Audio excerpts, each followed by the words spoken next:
hukum kan terkait dengan apa yang kita lakukan Ya. gitu. Jadi hukum membenci atau apapun itu ya. Jadi Ya. tabik guruku Ustaz Maulana Ya. kembali Masya Allah.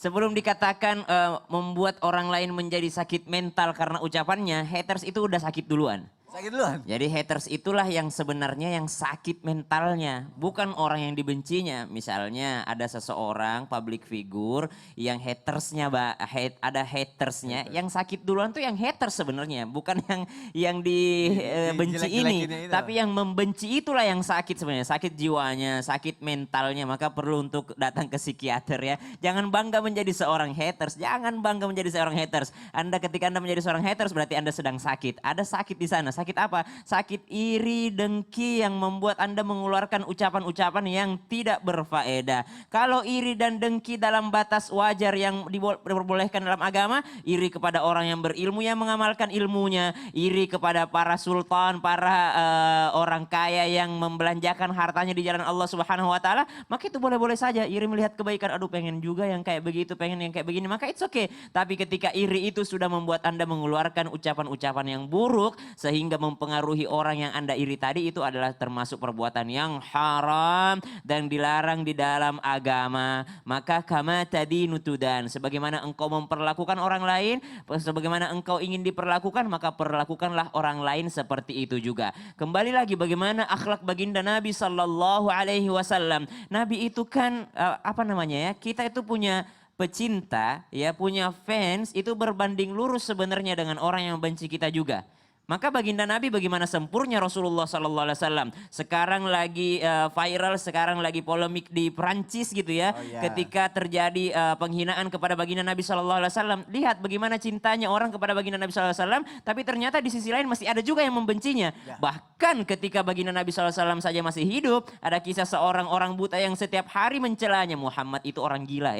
Jangan kau dengarkan itu Muhammad. Walaupun kisah ini banyak yang mendhaifkan. Kemudian suatu ketika baginda Nabi Sallallahu Alaihi Wasallam pernah dikatakan membantu seorang nenek membawa belanjaannya, dipikulnya belanjaan tersebut sampai ke rumahnya, sehingga kata nenek tersebut ini, apa saya bayarkan engkau untuk berterima kasih, saya ingin memberikan engkau upah. Kata baginda Nabi SAW, tidak usah. Kata nenek tersebut, begini saja deh, saya kalau kau nggak mau terima uangku, terima aja nasihatku.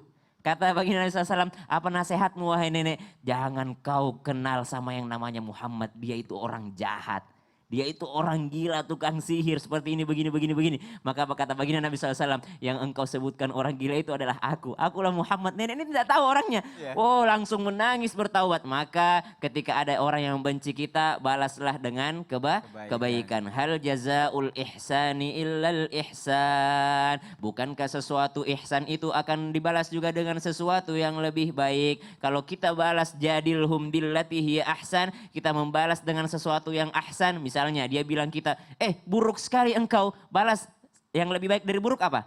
Baik. Iya, lawannya buruk, baik. Maka kita balas, baik sekali engkau mengingatkan kekuranganku gitu. Jadi jadilhum billati hiya ahsan. Tapi kalau kembali kepada pertanyaan apa hukumnya orang yang membenci orang lain, maka seperti itu pula engkau juga akan diperlakukan. Periksa deh, berarti yang sakit mental itu yang membenci, bukan yang dibenci. Dan gitu. dia ngajak orang lain ikutan sakit juga ya. Iya, jangan sampai kan menular. Ya karena biasanya kalau haters itu kan identik dengan sesuatu yang negatif. Kalau orang yang sering lakukan sesuatu yang negatif itu biasanya tuh drama dalam kehidupannya itu ibarat oksigen buat kita, buat dia gitu. Jadi selama kita terus ngelakuin yang positif, mereka kan sesak napas biasanya. Sesak nafas gitu ya. Dan juga bahayanya adalah ketika menjadi haters itu kan menular. Ya. Dan juga karena su'udzon. Sedangkan su'udzon sendiri ya diharamkan dalam agama. Padahal gitu. dia tidak tahu di balik orang seperti itu kebaikannya seperti apa ya. Gue benci banget sama Sony. Kenapa? Antagonis banget. Padahal mah cuma perannya doang. Perannya doang, gitu. Masya Allah. Masya Allah. Terima kasih Ustadz Syam untuk penjelasannya. Karena berarti yang harus kita lakukan tetap berbuat baik aja. Kita juga tetap berbaik sangka terhadap suatu hal. Insya Allah semuanya kedepannya akan menjadi lebih baik. Amin ya rabbal alamin. Nah jamaah, kita lanjut lagi. Sekarang aku mau bacain email nih sekarang. Dari hamba Allah. Assalamualaikum. Bertepatan dengan tema, saya mau bertanya. Saya sudah nikah selama 33 tahun. Suami saya sudah pensiun 4 tahun yang lalu. Selama 4 tahun rasanya saya bahagia sekali. Suami rajin Jumatan, sholat berjamaah, 5 waktu nggak tinggal.